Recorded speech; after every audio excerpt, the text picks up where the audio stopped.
Hi செல்லக்குட்டி, சிலர் எப்படி இருக்கீங்க? எல்லாம் சேஃபாக இருப்பீங்கன்னு நினைக்கிறேன். இன்றைக்கி ஒரு மினி விளாக் பார்த்தலாமா? வாங்க.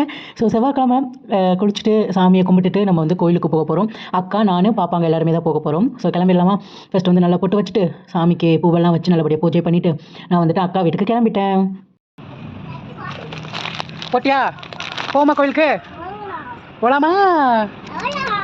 அக்கா வீட்டுக்கு போயாச்சு. பாப்பாங்களும் அக்காவும் கிளம்பியிருந்தாங்க. சரின்னு சொல்லிட்டு கோயிலுக்கு போயிட்டு கல்லுப்பு எடுத்துகிட்டு போயிருந்தேன். கல்லுப்பும் அதுக்கப்புறம் வந்துட்டு எலுமிச்சம்பழமும் வெயிலில் குத்திட்டு உள்ளே போயாச்சு. போயிட்டு நல்லபடியாக அம்மனை வந்து தரிசனம் பண்ணிவிட்டு முருகர்கிட்ட நல்லா வேண்டுதல் வச்சுட்டு எல்லோரும் நல்லா இருக்கணும்னு சொல்லிட்டு இவங்க தான் வந்து எல்லமாரி அம்மன்.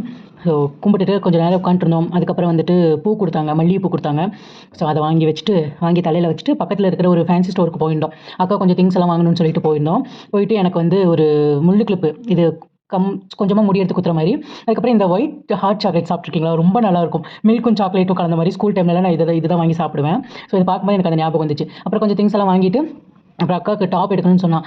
எடுத்து தைக்கிற மாதிரி அப்படின்னு சொல்லிட்டு அவளுக்கு போய் ஒரு டாப் எடுத்துகிட்டு பாப்பாங்களுக்கு சாப்பாடெல்லாம் ஊட்டிட்டு வீட்டுக்கு வந்தாச்சு.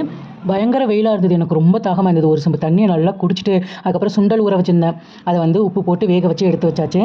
அப்புறம் வந்துட்டு அக்கா இது இருக்குல்ல, அது என்னது, பலாப்பழம், அதோட கொட்டையை வந்து வேக வச்சு கொடுத்தா உப்பு போட்டு ரொம்ப நல்லாயிருக்கும். எங்கள் பாப்பா கேட்டேன்னு சொல்லி எடுத்து கொடுத்தேன். பிடிச்சி நீ சாப்பிடல அப்படின்னு சொல்லிட்டு கடைசியில் நல்லாவே இல்லை, நீயே சாப்பிடு அப்படின்னு சொல்லிட்டு கொடுத்து போயிட்டா.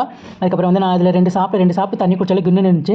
அப்புறம் பாப்பாங்களை 2 பேத்தையும் தூங்க வச்சுட்டு நான் இப்போ வந்து சாப்பிட போகிறேன். சுண்டல் மட்டும் சாப்பிட்டுக்கலாம் அப்படின்ற மாதிரி எனக்கு அவ்வளோவா பசி இல்லை. சரி, சுண்டல் மட்டும் சாப்பிட்லான்னு சொல்லிட்டு வெள்ளரிக்காவை வெட்டி போட்டு நான் வந்து இதை மட்டும் தான் சாப்பிட்டேன். இதுவே நல்லா இருந்தது. அப்படியே மெதுவாக வந்துட்டு இது கூட வெங்காயம், அதுக்கப்புறம் கொஞ்சம் கொத்தமல்லி, தக்காளி, பெப்பரு, உப்பு இதெல்லாம் போட்டால் நல்லாயிருக்கும். எனக்கு வந்து கொஞ்சம் சோம்பேறித்தனமாக இருந்ததா, அதனால இதை மட்டும் போட்டுட்டு அப்படியே போய் வெளியே உட்காந்து அப்படியே சாப்பிட்டுட்டு இருந்தேன்.